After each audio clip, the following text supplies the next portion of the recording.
আজকের পর্বে সবাইকে স্বাগত জানাচ্ছি।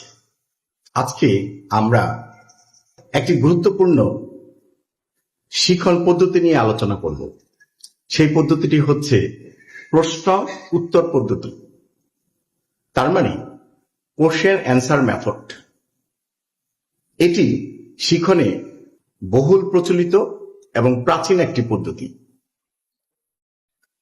শিখনকে সহজ এবং প্রাণবন্ত করার জন্য এবং বিশেষ করে শিখন ফল অর্জনের জন্য শিক্ষার্থীদের কাছ থেকে এই পদ্ধতির মাধ্যমে অনেক গুরুত্বপূর্ণ তথ্য নেওয়া যায় এবং ফলে মূল্যায়ন করা অত্যন্ত সহজ হয়।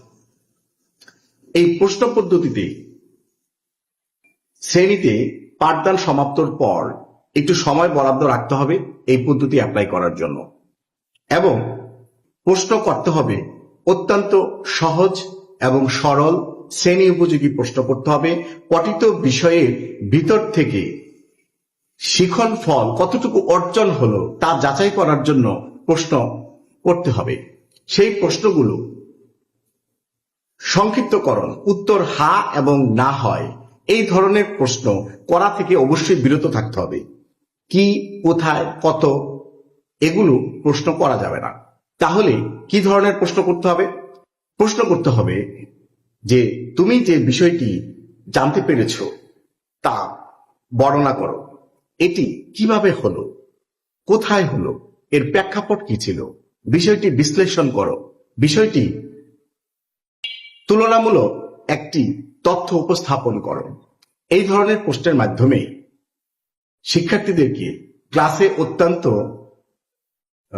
সজাগ দৃষ্টিতে রাখা যায়, তাদের শ্রেণীকক্ষে মনোযোগ ধরে রাখা যায় এবং শিক্ষার্থীরা সেই প্রশ্ন অ্যান্সার করার জন্য যখন পঠিত বিষয়ে পাঠ করানো হবে শিক্ষকের লেকচার খুব মনোযোগ সহকারে শোনে এবং শিক্ষার্থীরা শ্রেণীকক্ষে তার মনোযোগ ধরে রাখতে সামর্থ্য হয়।